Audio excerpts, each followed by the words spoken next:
大家好，这个是我们一条标准的那个 DIP 的一个线体啊，像通常很多工厂是有拨风焊，那力拓这演示的是一条全自动的一个请焊系统啊。我们的请焊系统的话呢，这个前级也可以是插件线，也可以是异形插件机或者标插的插件机啊。那么呢，我们通常一条拆线线体呢有很多制距作业啊，这个制距作业的话呢，通常是需要前级作业啊，后级传送之后，制距还要返回。啊，我们传统的方案呢是一个 AGV 小车，这 AGV 小车呢，它是需要有1.5米左右的一个空间，因为我们首先我们的工作台，这个人员工作台大概要60左右，那我们这个主机它的运行位置大概要80左右啊，因为它会有个纠偏的过程。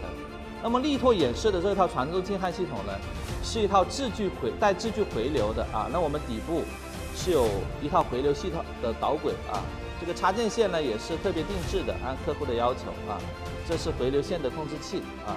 那我们的接驳台底下呢也是有套导轨的，请焊机的底部啊，我们是设计了导轨。那这个是我们的机器的那个入板检测区啊。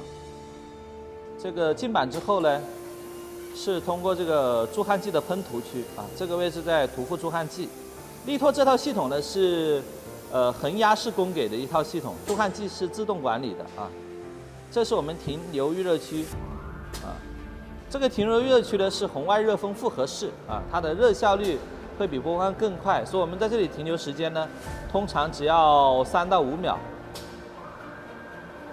这是力拓的请焊机的那个焊接区啊，我们叫柔性焊接啊。那这个焊接位置呢会有10几、20项参数。是可以任意调节的啊，保证焊接效果。焊完之后送出，啊，这是它的出板区啊，这是操作界面。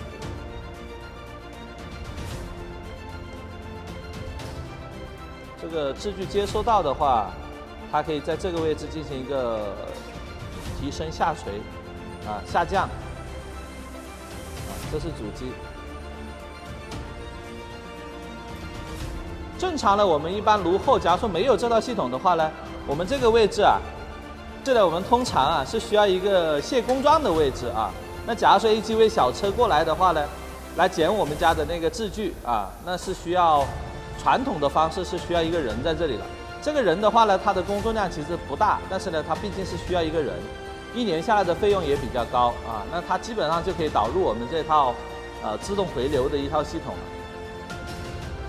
这是整个自动化的一套系统啊。这个位置呢是我们的底部导轨，这是前提升机。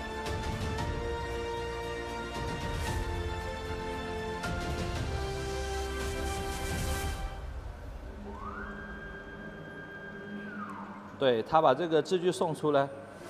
送出之后呢，我们只需要一个员工在这个位置卸夹具或者装夹具就可以了。我们这个自动线体一段是2.4米长，2.4米呢是可以3个工位的。当然，我们客人有需要更多的工位的话呢，可以扩展这个线体就可以了。那么这样就可以省下一台 AGV 小车，省下一个后面的一个这个需要拆夹具的工人。